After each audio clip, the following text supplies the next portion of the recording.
Ingat pesan ibu, pakai maskermu, cuci tangan pakai sabun, jangan sampai tertular. Ingat selalu pesan ibu, jaga jarakmu, hindari kerumunan, jaga keluargamu.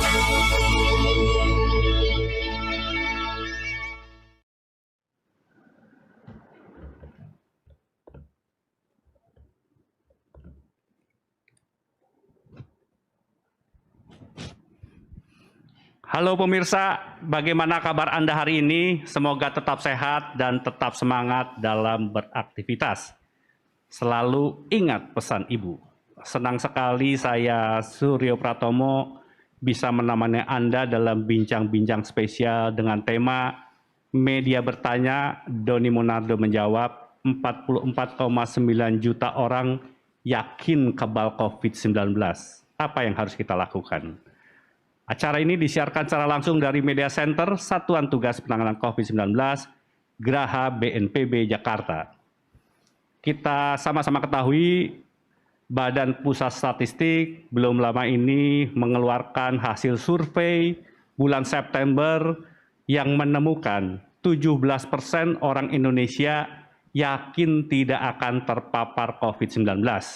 Angka tersebut setara dengan 44,9 juta orang dari jumlah penduduk Indonesia saat ini sekitar 270 juta orang.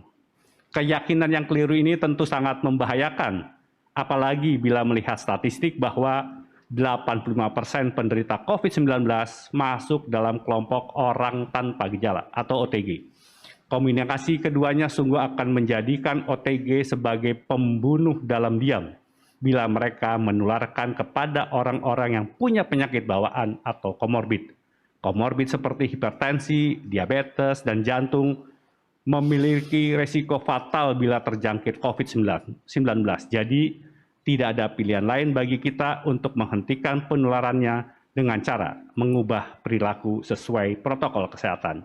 Dan telah hadir bersama saya di studio bersama ini, Letnan Jenderal TNI Doni Monardo, Ketua Satuan Tugas Penanganan COVID-19. Pak Doni, apa kabar Pak Doni?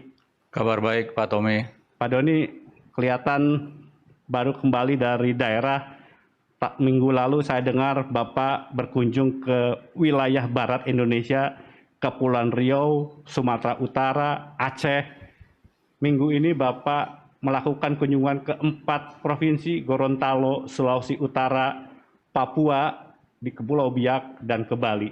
Apa yang Bapak tangkap dalam perjalanan ke timur dan ke barat Indonesia ini, Pak? Terima kasih Pak Tommy. Para pemirsa sekalian, perlu saya jelaskan bahwa tugas saya selaku Ketua Gugus Tugas mendapatkan instruksi dari Bapak Presiden Jokowi untuk memperhatikan seluruh wilayah nasional kita, terutama daerah-daerah yang memiliki potensi terjadinya peningkatan. Minggu lalu kami berkunjung ke Sumatera Utara dan juga ke Aceh, dan kami berdiskusi untuk langkah-langkah penanganan yang lebih efektif. Kemudian minggu ini kami berkunjung ke 4 provinsi, yaitu Gorontalo, Sulawesi Utara, Pulau Biak, dan juga Bali. Nah, khusus untuk Biak, dalam beberapa hari terakhir terjadi peningkatan. Kemudian juga fasilitas kesehatannya sangat terbatas. Selama ini Biak dan juga Kepulauan Yapen, Provinsi Yapen, termasuk Waropen, itu harus menuju ke Jayapura untuk melakukan pengobatan. Tetapi dengan diresmikannya rumah sakit darurat daerah Biak, maka telah tersedia 40 tempat tidur untuk perawatan dan juga 10 tempat tidur untuk ruang ICU. Jadi intinya pemerintah pusat sangat memberikan perhatian kepada seluruh daerah yang memerlukan bantuan dari pemerintah pusat sesuai dengan arahan dari Bapak Presiden Jokowi, dan khususnya lagi daerah-daerah yang memang mengalami peningkatan dalam beberapa bulan terakhir. Demikian Pak Tommy. Saya mendengar kabar Pak Bupati Heri Aryo Naap itu begitu bersukacita, bahkan masyarakatnya menyambut Bapak dengan begitu antusias. Mengapa mereka begitu antusias dan kemudian berterima kasih, Pak Doni? Jadi Pak Tommy begini, pada bulan sekitar April dan juga Mei itu Pak Bupati, Pak Heri Aryo Naab mengirimkan pesan WhatsApp kepada saya menjelaskan tentang kesulitan mereka, mengingat sudah terdapat beberapa pasien COVID tetapi harus dikirim ke Jayapura. Sementara fasilitas yang ada pun sangat-sangat terbatas. Kemudian beliau minta bantuan untuk bisa dibuatkan rumah sakit darurat untuk penanganan COVID. Dan biasanya kami dari Satgas, dari BNPB, selalu berkoordinasi dengan Kementerian PUPR. Dan saya melaporkan hal ini juga kepada Bapak Menteri PUPR dan juga berkoordinasi dengan Bapak Menteri Kesehatan. Sehingga dalam waktu yang tidak lama, pembangunan bisa dikerjakan oleh Adikarya, kemudian juga fasilitas alat-alat kesehatan dibantu oleh Bapak Menteri Kesehatan, sehingga lengkap semuanya, 40 unit tempat tidur untuk isolasi dan 10 unit ruang ICU sudah bisa beroperasi. Dan tentu ini merupakan suatu hal yang menggembirakan bagi Bupati, karena beliau sebagai Ketua Gugus Tugas Kabupaten punya tanggung jawab untuk memberikan perawatan terbaik kepada masyarakatnya. Baik, Pak Doni, kembali ke tema yang ingin kita bahas pada sore hari ini, Pak Doni. Ada survei dari BPS berkaitan dengan perilaku masyarakat kita. Mereka katanya tidak terlalu peduli pada COVID. Seperti apa sebetulnya, Pak Doni, kondisinya? Baik, Pak Tommy. Jadi sebenarnya survei awal sudah pernah dilakukan oleh Balit Bangkes Kementerian Kesehatan pada bulan Juli yang lalu, di mana ada 5 provinsi yang berada pada posisi yang tinggi tingkat keyakinan masyarakat tidak terpapar COVID, yaitu yang pertama adalah DKI dengan angka 30%, kemudian Jawa Timur 29%, lantas Jawa Tengah 18%, kemudian Jawa Barat 16%, dan Kalimantan Selatan 14%. Nah, tetapi data yang terakhir yang berhasil dihimpun oleh Badan Pusat Statistik, ternyata secara nasional masih ada 17% warga negara kita yang merasa yakin dan sangat tidak yakin atau sangat tidak mungkin akan terpapar COVID-19. Angka 17% ini sangat-sangat tinggi karena 17% dari 270 juta jiwa warga negara kita itu setara dengan 44,9 juta orang. Saya ulangi, 44,9 juta orang merasa yakin dan sangat yakin tidak terpapar COVID. Nah, ini adalah sebuah tantangan yang harus kita hadapi. Nah, kenapa ini terjadi? Mungkin faktor pertama adalah karena masalah sosialisasi. Masih banyak masyarakat yang belum mendapatkan informasi yang utuh tentang COVID ini. Demikian, Pak Tommy. Jadi sekarang yang diupayakan adalah bagaimana kemudian mengedukasi masyarakat untuk tahu bahwa COVID-19 ini bukan rekayasa, bukan konspirasi, dan kasusnya sudah menimpa Perdana Menteri Inggris, Presiden Amerika ya Pak Doni ya? Betul sekali ya. Pak Doni, apalagi yang perlu kemudian masyarakat lakukan, Pak? Saya dengar Bali juga tergolong yang cukup tinggi. Apa yang Bapak sampaikan pada Gubernur Bali dan masyarakat Bali, Pak? Dalam konteks mereka tidak yakin akan bisa tertular COVID ini. Baik Pak Tommy, jadi Bali termasuk urutan ke-11 dari 34 provinsi yang masyarakatnya merasa yakin tidak terpapar COVID. Peringkat pertama itu adalah Maluku dengan angka 20 berapa ya? Kurang begitu jelas saya. Coba dibesarkan sedikit. 29%, Pak. 27, ulangi, 9, Pak. 29% ya, 29% adalah Maluku.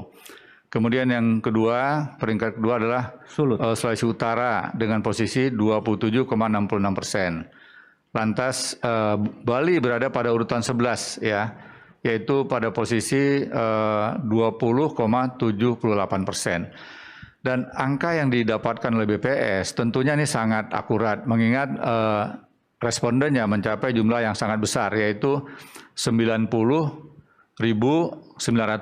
orang. Ya, jadi hal ini tentu menjadi perhatian kita semua, termasuk Bali yang selama ini kita harapkan bisa menjadi motor dan pelopor dalam upaya penanganan COVID. Mengingat Bali memiliki budaya dan juga tradisi yang sangat kuat dalam penyelenggaraan aktivitas keseharian.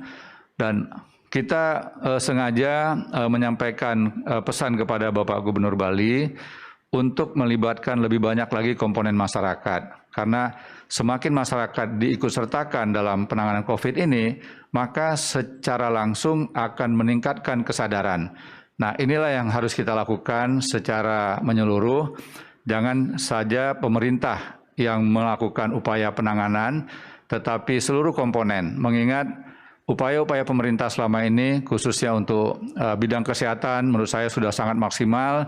Dan kita semua tahu dokter-dokter kita sudah bekerja keras dengan luar biasa, terbukti dari angka yang sembuh. Ya. Sudah mencapai lebih dari 230.000 orang ya angka yang sembuh. Jadi ini suatu prestasi yang juga sangat membanggakan kita. Karena awalnya kita sangat khawatir karena jumlah masyarakat kita yang terpapar COVID itu sangat sedikit yang sembuh. Tetapi alhamdulillah dokter kita semakin profesional, semakin punya banyak pengalaman, dan angka kesembuhan rata-rata sudah mencapai 76%. Artinya sudah di atas angka kesembuhan global. Demikian Pak Tommy. Pak Doni, kita tahu bahwa Satgas bekerja begitu keras, masyarakat pemerintah daerah juga bekerja keras, masyarakat juga berupaya untuk lebih patuh. Katanya sekarang sudah 90% lebih orang sudah mau memakai masker. Tapi hari-hari ini Pak Doni, kita melihat ada kegiatan di tengah masyarakat, demo yang tidak mempedulikan protokol kesehatan. Ini kan akan membebani para dokter yang sudah bekerja keras seperti yang disampaikan Pak Doni. Apa yang harus mereka lakukan sebetulnya Pak Doni? Baik Pak Tommy, jadi kita ikut prihatin ya dalam beberapa hari terakhir sangat banyak demo di sejumlah provinsi, walaupun juga tidak sedikit daerah-daerah yang tidak melakukan aktivitas demo ini. Sebagaimana yang semuanya sudah kita ketahui bahwa dalam kondisi kedaruratan kesehatan, maka undang-undang yang kita ikuti adalah Undang-Undang Nomor 6 Tahun 2018 tentang kedaruratan kesehatan, di mana ketentuan tentang protokol kesehatan harus dipatuhi oleh seluruh komponen bangsa. Dan salah satu protokol kesehatan yang harus kita patuhi itu adalah menjaga jarak dan menghindari kerumunan. Ya. Nah, kalau kegiatan yang sifatnya mengumpulkan massa, apalagi dalam jumlah yang sangat banyak, itu tentunya menimbulkan risiko yang sangat besar. Karena bisa saja di antara masyarakat yang berkumpul, itu ada yang positif COVID. Ya. Dan bisa jadi ketika nanti terjadi hubungan yang sangat dekat, akibatnya yang lain bisa terpapar COVID. Nah, ketika pulang ke rumah, bertemu dengan orang-orang yang disayangi, orang-orang yang dikasihi, maka bisa juga mereka yang tidak pernah keluar rumah pun akan terpapar COVID. Risikonya sangat besar bagi keluarga yang punya komorbid atau mereka yang sudah lansia. Karena angka kematian bagi komorbid dan lansia itu sangat besar Pak Tommy. Ya. Nah, oleh karenanya saya selaku Ketua Gugus Tugas mengajak kepada seluruh komponen masyarakat, seluruh pimpinan di berbagai lapisan, baik di pusat dan di daerah, untuk memperhatikan protokol kesehatan. Jangan sampai kita membiarkan terjadinya kerumunan yang berdampak kepada keselamatan. Solus populi suprema lex. Keselamatan rakyat adalah hukum yang tertinggi. Oleh karenanya sekali lagi upaya-upaya terjadinya kerumunan harus bisa kita cegah. Kalau kita bisa mengurangi terjadinya kerumunan, berarti kita bisa melindungi lebih banyak warga negara kita. Penanganan kesehatan sudah semakin baik, kita lihat jumlah rumah sakit juga semakin baik, dan kita berharap dokter-dokter kita tidak kelelahan Pak Tommy. Ya. Nah, sehingga dokter punya waktu dan kesempatan untuk rileks, untuk istirahat. Karena kalau kita bebankan dokter tidak punya waktu yang cukup untuk istirahat, maka dampaknya juga sangat fatal. Jadi kita hanya diminta untuk patuh kepada protokol kesehatan. memakai masker, menjaga jarak dan menghindari kerumunan, serta mencuci tangan. Belum sebanding, Pak Tommy, dengan pengorbanan para dokter yang berjuang untuk mengobati pasien di rumah sakit. Mereka berjibaku ya Pak, dokter-dokter itu ya Pak ya? Betul sekali Pak Tommy. Ya, Pak Doni, ini ada beberapa pertanyaan dari teman-teman media. Ini ada Arthur Tyson dari RPKFM. Dia menanyakan masih banyak informasi yang tidak akurat alias hoax yang tersebar, membuat rakyat jadi bingung atau cuek soal COVID-19. Apa yang bisa dilakukan BNPB terkait simpang siurnya berita-berita hoax atau misinformasi, Pak? Pak Tommy, ini pertanyaan sangat bagus sekali. Jadi terhitung tanggal 1 Oktober, Satgas sudah bekerja sama dengan Dewan Pers dan juga diikuti oleh seluruh organisasi wartawan yang ada untuk bersama-sama menyusun suatu program. Dan Satgas mengikutsertakan 5.800 orang wartawan dari seluruh Indonesia untuk ikut bersama-sama dalam program perubahan perilaku. Sekaligus juga adalah untuk menangkal berita-berita yang tidak tepat atau hoax. Nah, kita harapkan upaya yang sinergi antara media dengan seluruh komponen masyarakat bisa meningkatkan kesadaran masyarakat bahwa COVID ini nyata, COVID ini bukanlah rekayasa, COVID ini bukanlah konspirasi. Korban jiwa di tingkat global telah mencapai lebih dari 1 juta orang dan yang terpapar COVID telah lebih dari 35 juta orang. Di tanah air kita pun angkanya sangat besar, sudah lebih 300.000 orang yang terpapar COVID dan yang wafat, yang meninggal sudah lebih dari 11.000 orang, termasuk para dokter yang gugur dalam melakukan tugasnya. Pak, ini satu lagi pertanyaan Pak. Apakah ada sanksi tegas kepada masyarakat yang tidak peduli pada protokol kesehatan? Pemerintah telah menerbitkan Inpres nomor 6, Inpres nomor 6. Nomor 6 ya, tahun 2020 ya. Terkait dengan masalah sanksi bagi mereka yang melanggar. Jadi aparat kepolisian dan juga Satpol PP telah diberikan kewenangan untuk memberikan sanksi bagi mereka yang melanggar. Dan sejumlah pemerintah daerah itu telah melakukan sanksi kepada mereka yang melanggar, baik secara persorangan maupun juga dalam bentuk perusahaan.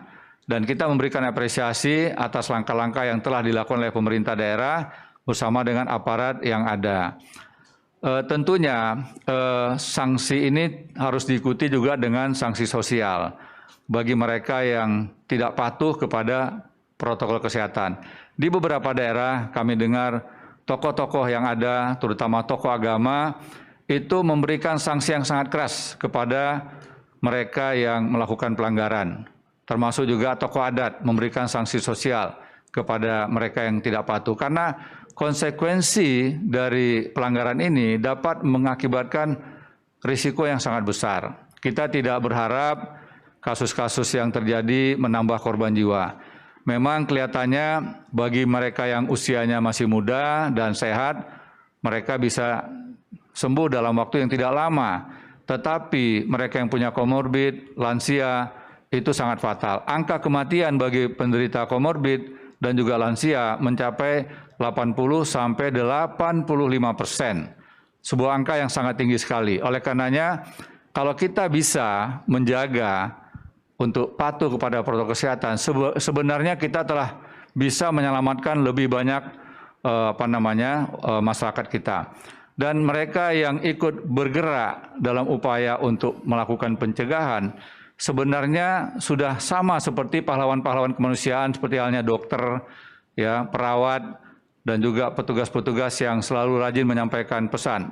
Nah, teman-teman wartawan juga, ya, kita harapkan ikut bergerak dalam bidang upaya pencegahan. Dan saya berpikir para wartawan dan juga para musisi yang bergabung dalam program-program untuk mengingatkan masyarakat, itu juga bisa kita kategorikan sebagai pahlawan-pahlawan kemanusiaan. Demikian Pak Tommy. Baik, Pak, itu yang menarik tadi Bapak menyampaikan soal yang komorbid, Pak. Apa yang perlu mereka perhatikan, Pak? Kalau seseorang mempunyai komorbid itu, proteksi diri apa yang sebetulnya perlu mereka lakukan supaya tidak berakibat fatal pada dirinya, Pak? Baik Pak Tommy, Ketua Komite dan Wakil Ketua Komite Pak Erlangga dan Pak Luhut telah melakukan serangkaian pertemuan dengan organisasi profesi. Ada 5 organisasi profesi yang telah bergabung untuk menyusun sebuah SOP tentang langkah-langkah penanganan yang lebih efektif. Intinya, mereka yang secara risiko tinggi itu harus lebih awal diketahui. Kalau sudah positif COVID, maka penanganannya harus sedini mungkin. Nah, kalau kita lihat data yang sudah ada, terutama dari beberapa rumah sakit, pasien dengan risiko ringan itu hampir 100% Pak Tommy sembuh. Sedangkan pasien dengan risiko sedang itu angka kematiannya sekitar 2,6%. Kemudian pasien dengan risiko sedang itu angka kematian sekitar 8%. Dan yang sudah berat serta kritis, angka kematiannya bisa mencapai 67%. Jadi jangan sampai mereka yang punya komorbid ini ya terlanjur masuk kepada fase yang sedang dan berat. Ya, tadi pagi pada saat Vikon dengan Gubernur Bali dan juga Ketua Bidang Penanganan COVID yaitu Dr. Alex Ginting mengatakan proses dari gejala ringan ke gejala sedang itu bisa berlangsung lebih dari 1 minggu. Tetapi ketika kondisinya memburuk dari gejala sedang ke berat itu hitungannya bisa jam. Ya. Jadi ini yang harus kita pahami kepada seluruh masyarakat yang punya risiko tinggi untuk mengetahui kondisi diri masing-masing. Sehingga ketika sudah ada gejala, jangan menunggu gejala ini menjadi bertambah, segera dilakukan upaya-upaya pengobatan sehingga bisa lebih cepat diselamatkan. Demikian Pak Tommy. Jadi kita yang tahu penyakit komorbid itu hanya kita sama dokter ya Pak ya? Betul. Jadi kalau kita sudah tahu punya komorbid, apakah itu diabetes, jantung, hipertensi, lebih baik kita tidak ambil risiko gitu ya Pak Doni ya? Betul sekali Pak. Jadi jangan melakukan aktivitas yang punya risiko, terutama beraktivitas di ruang publik. Demikian juga harus selalu ingat ya, masker tidak boleh dilepas. Kemudian cara menggunakan masker juga harus tepat. Termasuk juga jenis masker yang digunakan kalau di daerah yang rawan, itu juga semuanya harus diperhitungkan. Demikian Pak Tommy. Baik. Pak, ini ada wartawan dari El Sinta mau bertanya. Silakan. Teman dari El Sinta. Sinta, Mas Tommy. Kebetulan saya di studio sendiri, jadi saya bisa buka masker. Oh, langsung Pak siaran Doni, ya. Salam hormat untuk Pak Doni dan seluruh teman-teman dari Satgas. Pertama-tama, saya ucapkan terima kasih atas kesempatannya bisa bertanya langsung dengan Pak Doni. Kalau kita lihat dari kesembuhan dari masyarakat Indonesia, kita lihat ya saya pribadi dan mungkin juga masyarakat Indonesia turut bergembira ya mengenai progresnya yang luar biasa. Namun kalau kita lihat untuk melakukan sosialisasi menggunakan masker, physical distancing maupun hal-hal lain, ini kayaknya perlu dilakukan secara masif lagi Pak. Karena yang kita lihat beberapa masyarakat yang sudah aware terhadap protokol tersebut, tapi di lain pihak kalangan-kalangan tertentu masih juga belum aware, sehingga apa yang disampaikan oleh media, Satgas melalui media ini kayaknya jangan sampai sudah dipikir sudah pada titik tertentu yang bisa beralih isunya begitu. Karena kita lihat kesadaran masyarakat saat ini bergantung pada hal-hal yang disampaikan oleh sejumlah kalangan termasuk media, Pak. Dengan berbagai testimoni-testimoni yang ada, pengalaman-pengalaman yang ada, ini menjadi masyarakat jadi lebih aware lagi, merasa bahwa oh ya memang harus melakukan itu dan itu bukan sesuatu yang formal atau yang biasa-biasa saja. Ini adalah sesuatu yang luar biasa sebelum kita mendapatkan vaksinnya. Itu yang pertama, Pak. Terus yang kedua, saya yakin sekali ketika masyarakat ingin melakukan tes sendiri berkaitan dengan kesehatannya, kami juga sudah cukup gembira kalau tidak salah sudah ada patokan harga yang dirilis oleh pemerintah mengenai berapa harga yang harus dikeluarkan di setiap rumah sakit. Namun ini perlu digelorakan juga bahwa sebenarnya tes di puskesmas, tes di tempat-tempat pemerintah ini bisa ditanggung oleh pemerintah sehingga rasanya tidak perlu bayar. Namun informasi ini perlu diakselerasi lebih kuat lagi, Pak, agar masyarakat tahu bahwa kalau di puskesmas itu bisa ditreatment mungkin secara baik dan gratis begitu. Ini yang perlu kami sampaikan karena kami lihat dari sejumlah liputan-liputan yang kami lakukan, ini juga belum tersosialisasi dengan baik mengenai masalah tes di puskesmas ini. Demikian, terima kasih Mas Tommy. Terima kasih. Jadi Pak, yang pertama Pak, kalau tidak salah ada hasil survei dari BPS juga Pak, menunjukkan bahwa sebetulnya tingkat kesadaran masyarakat untuk menggunakan masker itu sudah 90%, yang menjadi masalah itu lebih pada jaga jarak, begitu ya Pak? Betul, jadi kalau kita lihat survei BPS menunjukkan angka penggunaan masker mengalami peningkatan. Tetapi sekali lagi tingkat kepatuhan menggunakan masker ini yang masih kesadaran atau informasi untuk menggunakan masker sudah sangat tinggi. Hanya tidak semuanya melakukannya dengan cara yang benar. Ya, jadi cara yang benar. Menggunakan masker itu harus dilakukan sepanjang waktu selama berada di areal publik. Nah, termasuk juga di rumah ketika ada dari anggota keluarga yang sering beraktivitas di luar rumah, saat kembali ke rumah, maka anggota yang di rumah pun harus tetap menggunakan masker ketika berhubungan dengan anggota keluarga yang beraktivitas di luar rumah. Kenapa demikian? Karena data yang kami peroleh, 7% responden yang diwawancarai di Wisma Atlet pada bulan yang lalu, itu adalah kelompok masyarakat yang tidak pernah keluar rumah. Mereka berada di rumah tapi mereka terpapar COVID. Jadi sangat mungkin mereka terpapar dari anggota keluarga yang beraktivitas di luar rumah. Sehingga program sosialisasi ini tidak boleh kendor. Setiap saat, setiap waktu tidak boleh kendor. Karena data yang kami peroleh juga bahwa 90% responden yang ada di rumah sakit Wisma Atlet itu adalah pengguna masker. Baik masker yang medis maupun non-medis. Tetapi ternyata terpapar juga. Nah, setelah didalami, rata-rata mereka terpapar saat melakukan kegiatan makan. Ya, pada saat makan tentu tidak mungkin pakai masker. Nah, ini jaraknya tidak diatur, Pak Tommy. Ya, jadi tidak ada yang mengingatkan. Ketika acara makan tidak ada yang mengingatkan. Harusnya waktu makan pun diatur, tidak boleh bersamaan. Kemudian dibatasi jumlahnya. Jaraknya pun harus dibuat sedemikian rupa agar tidak terlalu dekat. Jadi ini sosialisasi ini harus setiap saat, setiap ada kesempatan, tidak boleh berhenti. Kemudian menyangkut masalah tes swab PCR. Pemerintah telah menyalurkan sejumlah mesin ke sejumlah daerah, mesin PCR. Yang tadinya pada awal COVID ini kita hanya punya satu laboratorium yang berfungsi, yaitu Balitbangkes Kemenkes. Kemudian bertahap dan sekarang ini sudah ada 374 laboratorium. Suatu angka yang sangat banyak, ya, sangat besar.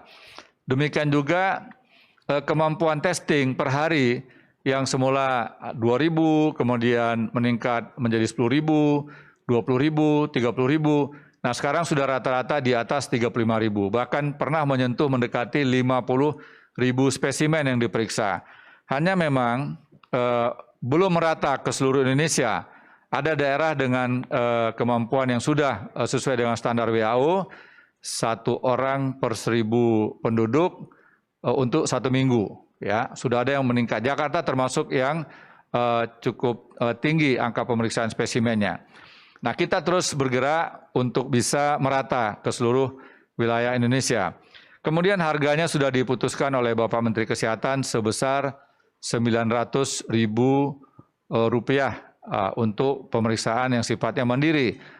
Tetapi di luar itu ada juga yang sifatnya kontraktual. Artinya Satgas bekerja sama dengan swasta untuk melakukan pemeriksaan swab PCR kepada kelompok tertentu. Seperti halnya misalnya dokter dan perawat. Itu biayanya kalau tidak salah saya adalah Rp439.000 per satu kali pemeriksaan spesimen.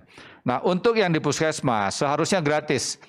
Karena reagen itu diberikan dari pusat, ya, dari Kementerian Kesehatan bersama Satgas. Kemudian juga pemerintah provinsi dan juga kabupaten kota juga ada yang menyelenggarakan reagen sendiri. Tetapi kalau toh mungkin masih ada pungutan-pungutan, mohon kami bisa diinformasikan sehingga kami bisa mencari solusinya. Ya, beban kepada masyarakat tidak boleh terlalu berat, apalagi untuk melakukan pemeriksaan spesimen. Nah, sejauh ini mereka yang kontak erat dilakukan tracing itu harusnya gratis, tidak boleh ada pungutan sebesar apapun, tidak boleh. Ya, harus gratis. Nah, apabila ada daerah-daerah yang masih melakukan pemeriksaan spesimen yang berdasarkan data atau instruksi yang dikeluarkan oleh puskesmas masih membayar, nah ini kami perlu dilaporkan. Nanti kami akan carikan solusinya sehingga masyarakat tidak boleh terbebani dengan pemeriksaan ini. Demikian Pak Tommy. Baik. Pak, ini ada pertanyaan dari Firna Antara, Pak. Apakah Satgas mengantisipasi peningkatan angka kasus dari klaster demo kemarin, Pak? Baik Pak Tommy, data yang berhasil kami kumpulkan dari sejumlah Polda, ada beberapa daerah yang melakukan pemeriksaan terhadap para pendemo dan dilakukan rapid test antibody. Ada yang reaktif, ya. Di beberapa provinsi ada yang reaktif. Kemudian juga ada yang diperiksa dengan menggunakan metode swab antigen. Itu juga ada yang positif COVID. Ya, jadi harus kita sampaikan kepada publik, kepada masyarakat yang beraktivitas untuk berkerumun, tolong sekali lagi hindari kegiatan-kegiatan yang dapat membahayakan keselamatan diri sendiri, apalagi keselamatan orang-orang yang kita cintai di rumah. Karena saya selalu mengatakan bahwa yang berbahaya itu bukanlah pasien COVID yang sudah dirawat di rumah sakit. Kalau pasien COVID yang telah dirawat di rumah sakit bisa kita hindari. Tetapi pasien mereka yang sudah terkonfirmasi positif namun belum dilakukan pemeriksaan dan mereka adalah tanpa gejala atau OTG. Nah, kelompok OTG ini sekali lagi saya katakan adalah silent killer, adalah pembunuh potensial. Ketika mereka pulang ke rumah, mereka tanpa sadar, tanpa sengaja, lantas bisa menulari keluarga yang lain, dan apalagi keluarga tersebut punya risiko yang tinggi, yaitu punya komorbid dan juga lansia, maka sangat fatal.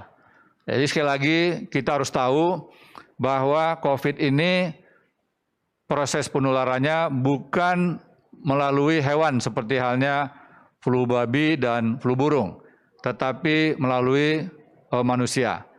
Dan orang yang menulari kita bukanlah orang yang jauh, bukan orang dari daerah yang berbeda, tetapi orang-orang yang ada di dekat kita, yang ada di sekitar kita. Keluarga kita, ya, atau teman sekerja, atau siapa saja, ya, orang-orang yang sangat dekat dengan kita. Oleh karenanya, satu sama lain harus saling mengingatkan. Kita tidak bisa hanya disiplin sendiri. Kalau kita tidak bisa mengajak orang lain disiplin, maka ya mohon maaf, kita disiplin pun ya pada saatnya nanti tinggal nunggu waktu. Kita bisa terpapar COVID. Demikian Pak Tommy. Jadi hak demokrasi silahkan, tetapi sayangi diri kita, sayangi keluarga kita, begitu ya Pak Doni? Betul Pak Tommy, sayangi diri kita, sayangi keluarga kita. Dan kita juga tidak tahu ya sampai kapan COVID ini akan berlangsung. Ya, vaksin dalam proses. Sejumlah menteri dipimpin oleh Bapak Menko Marves, Pak Luhut Binsar Panjaitan, sekarang sedang ada di beberapa negara untuk mengurus vaksin. Dan kita harapkan vaksin yang dinanti-nantikan tidak lama lagi akan bisa diberikan kepada masyarakat, terutama kepada kelompok rentan, yaitu mereka yang bertugas sebagai dokter dan juga tenaga kesehatan, itu menjadi prioritas utama. Kemudian juga aparat-aparat yang selalu berhadapan dengan masyarakat. Tetapi sekali lagi, adanya vaksin belum tentu akan bisa seluruhnya akan kebagian gitu, belum tentu ya, karena jumlahnya terbatas. Dan vaksin ini pun baru bisa secara menyeluruh diberikan itu mungkin baru tahun depan.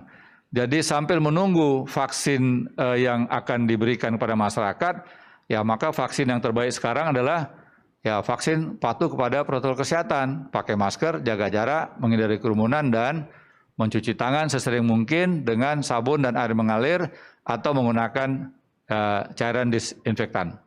Baik, Pak Doni, ini ada dari Kediri Jatim, Pak, Radio Andika, Ari Utami. Teman-teman ini sudah gencar mengkampanyekan protokol kesehatan baik on air maupun melalui media sosial, tetapi selalu dapat tantangan dari netizen yang tidak percaya. Apa yang harus dilakukan media dalam situasi seperti ini, Pak?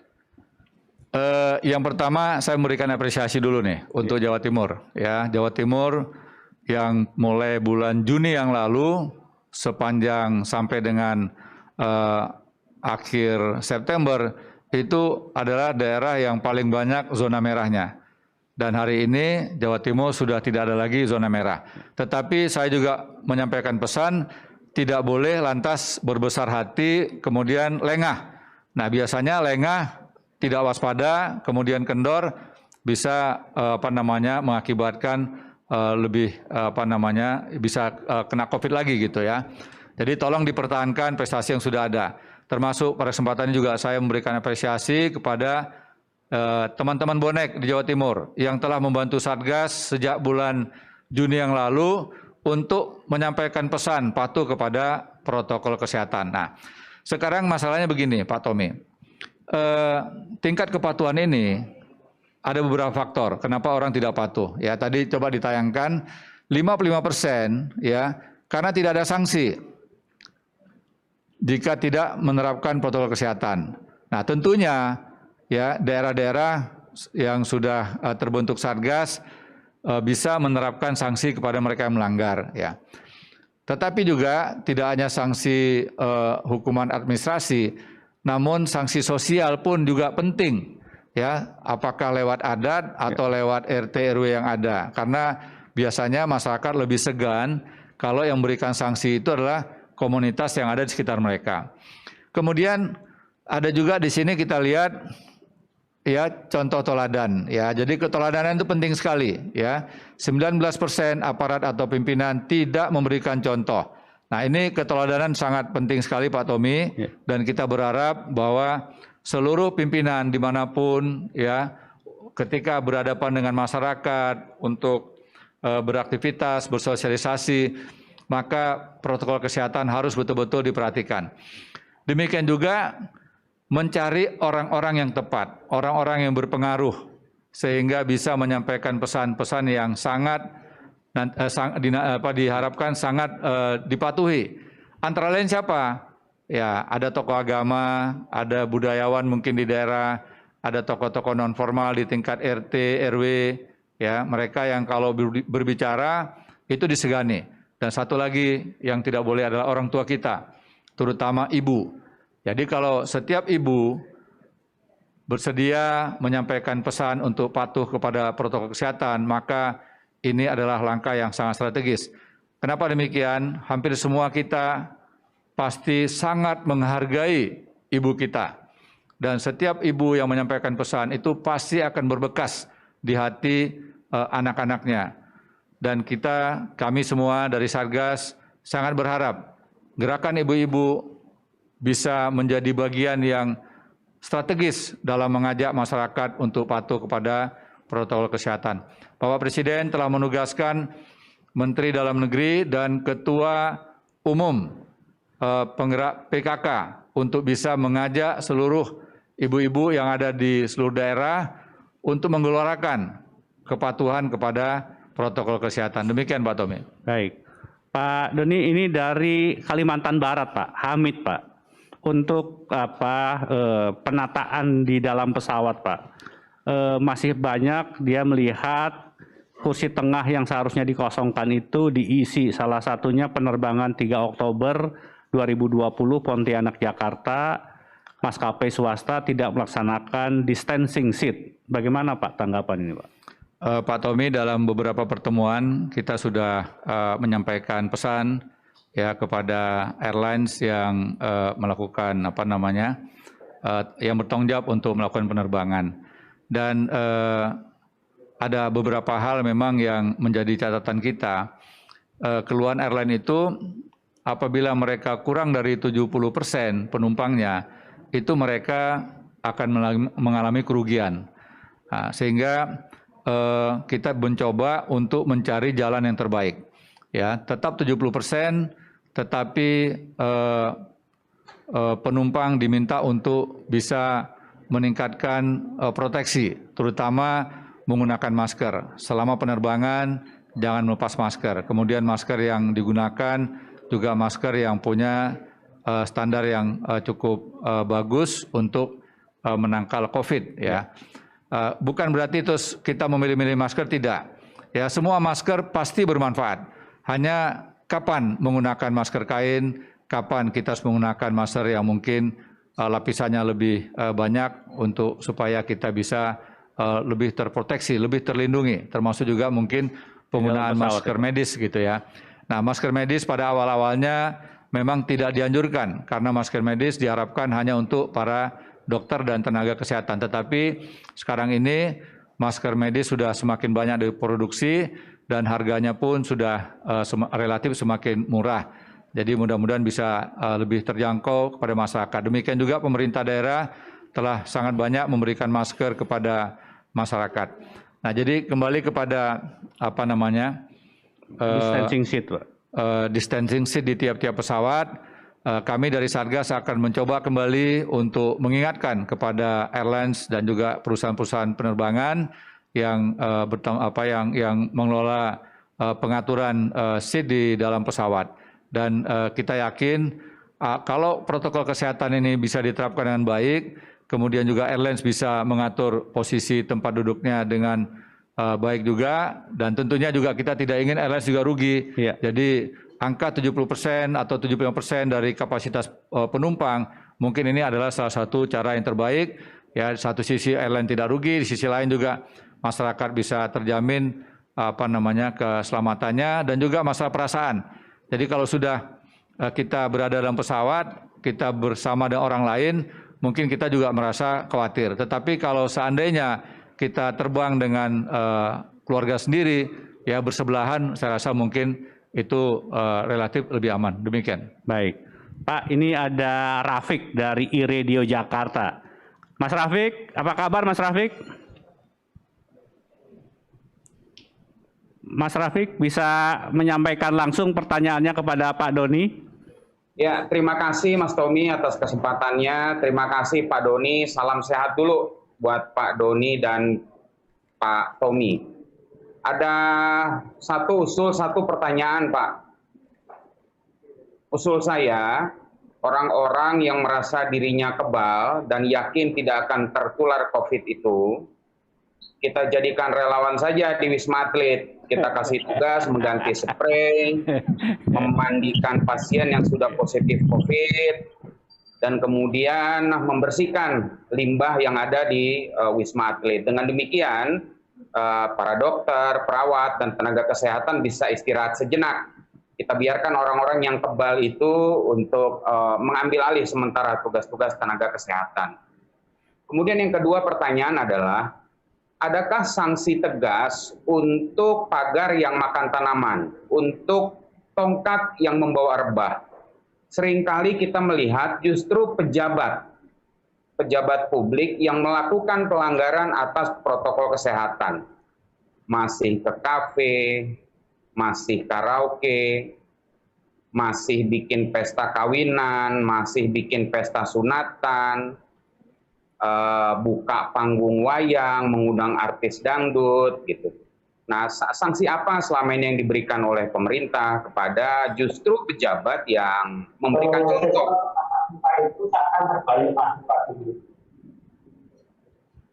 Mas Rafiq, silakan Mas Rafiq. Iya, kepada pejabat yang seperti itu apakah bisa diambil tindakan Pak Doni, diberi sanksi Karena kalau pejabatnya melakukan, jadi guru kencing berdiri ya murid kencing berlari, Pak Doni. Kurang lebih demikian. Terima kasih. Baik Mas Rafiq, terima kasih. Ini usulnya menarik juga itu Pak. Jadi dimasukkan saja Wisma Atlet supaya percaya bagaimana orang-orang itu yang sakit. Terima kasih Mas Rafiq atas usulnya. Jadi mereka yang yakin dan sangat yakin tidak akan terpapar COVID disarankan oleh Mas Rafiq untuk jadi sukarelawan di Wisma Atlet. Ya, ini himbauan, siapa tahu ada yang berminat nanti boleh mendaftar kepada tim Wisma Atlet. Ya, ya kita sekali lagi mengingatkan jangan anggap enteng COVID. Ya, sekali lagi jangan anggap enteng COVID. Ya, belum ada satupun ahli di dunia ini yang betul-betul bisa menjabarkan dan menjelaskan COVID secara detail seperti penyakit-penyakit yang lain yang sudah sangat banyak dikenal dan dikuasai oleh para pakar. Ya.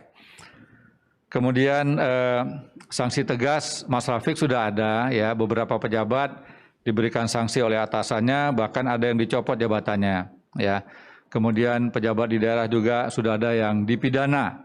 Ya, untuk pelanggaran terhadap protokol. Ya, sekali lagi kami memberikan apresiasi kepada seluruh komponen masyarakat yang berani menyuarakan agar kita semua bangsa Indonesia patuh kepada protokol kesehatan.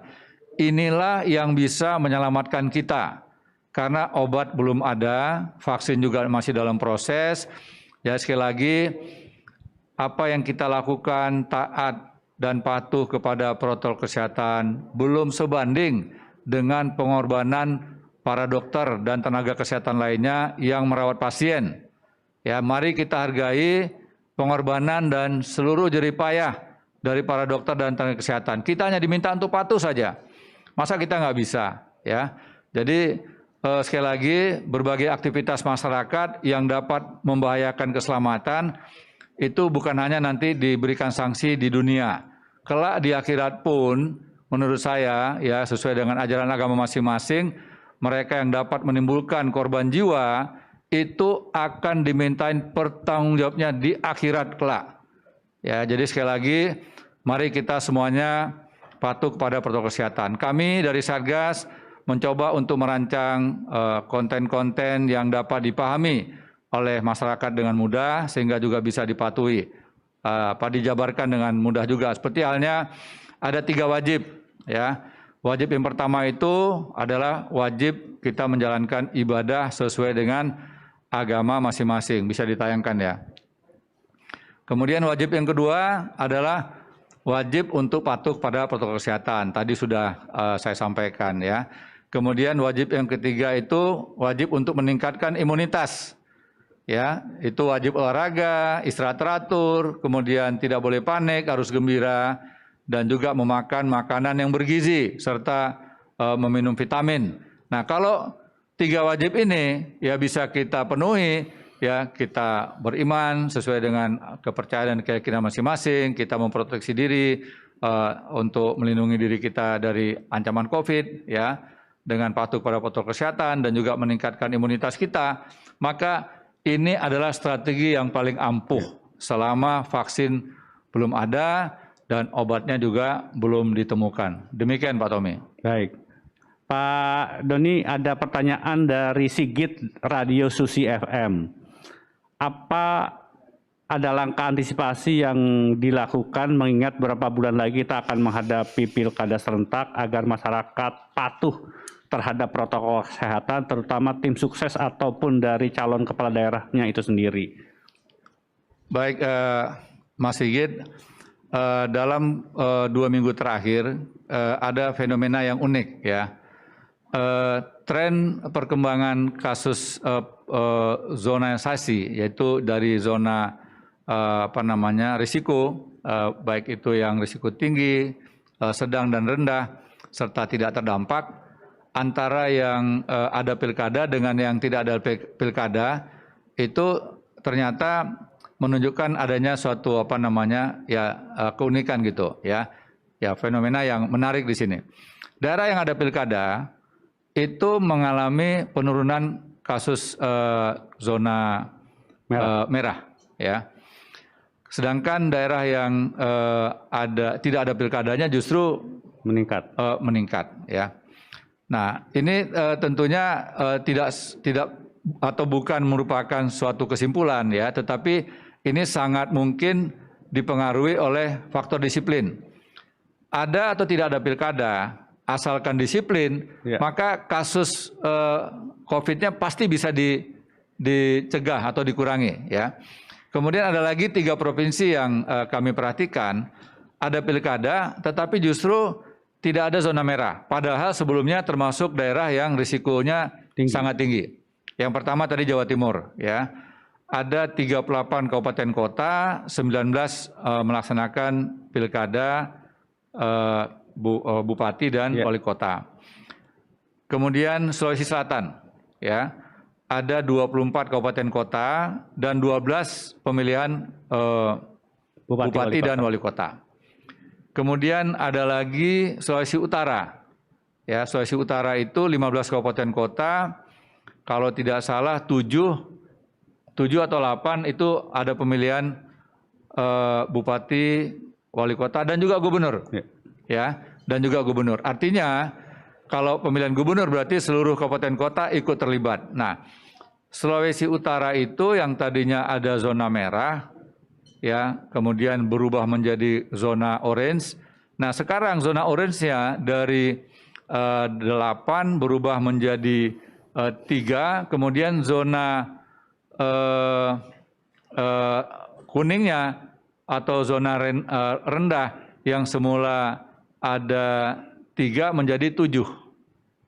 Ya, saya ulangi, zona orange-nya tadinya 12 turun ke 8, kemudian zona kuningnya yang semula 3 nambah jadi 7, jadi tambahnya 4, ya.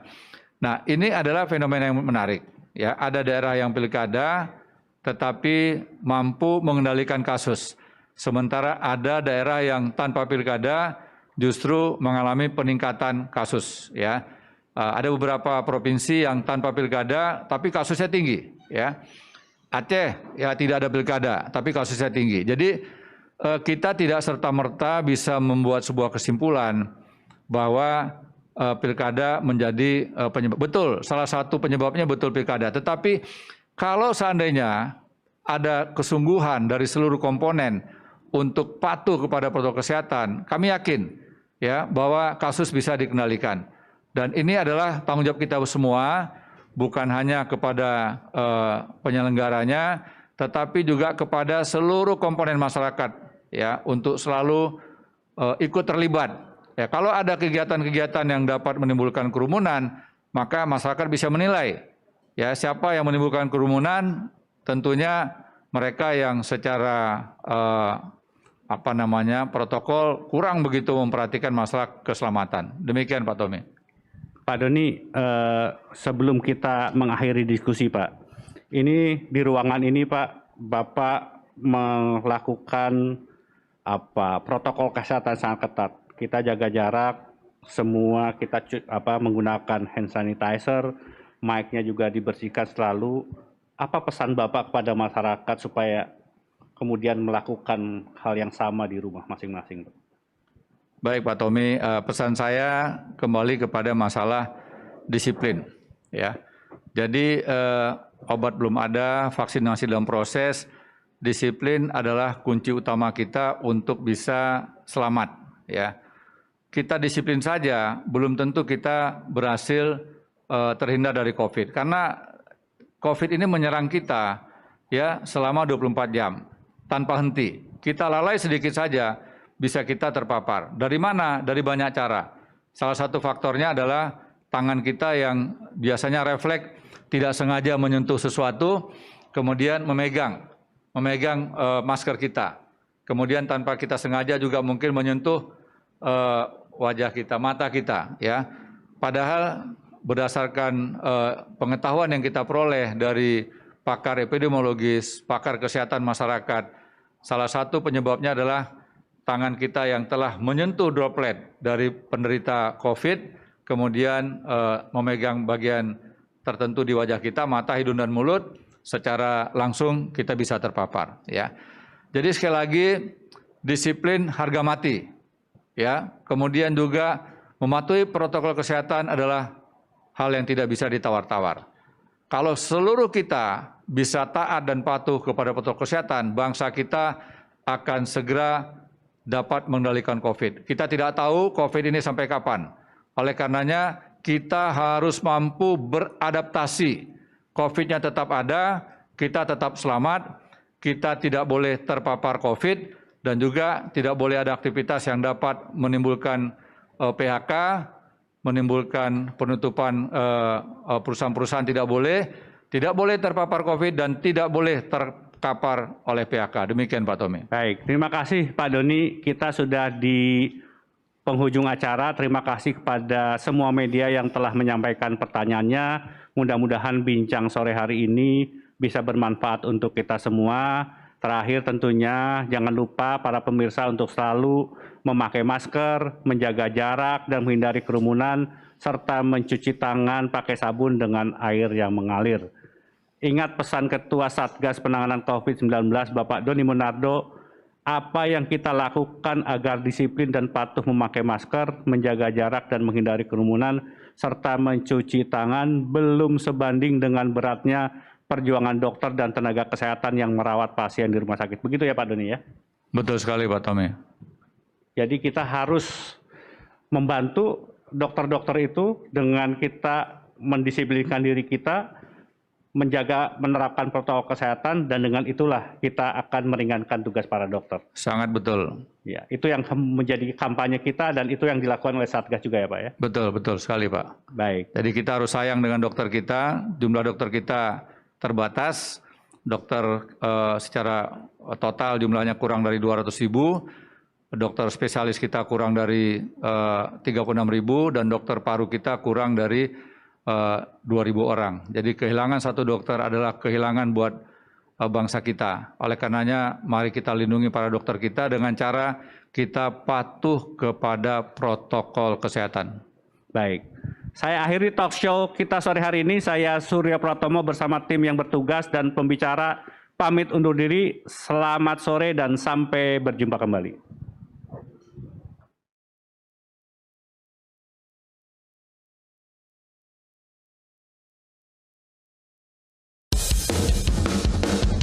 Ingat pesan ibu, pakai maskermu, cuci tangan pakai sabun, jangan sampai tertular.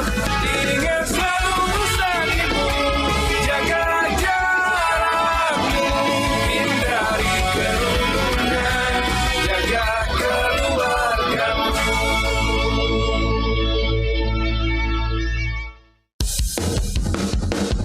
Ingat pesan ibu, pakai maskermu, cuci tangan pakai sabun, jangan sampai tertular. Ingat selalu pesan ibu, jaga jarakmu, hindari kerumunan, jaga keluargamu.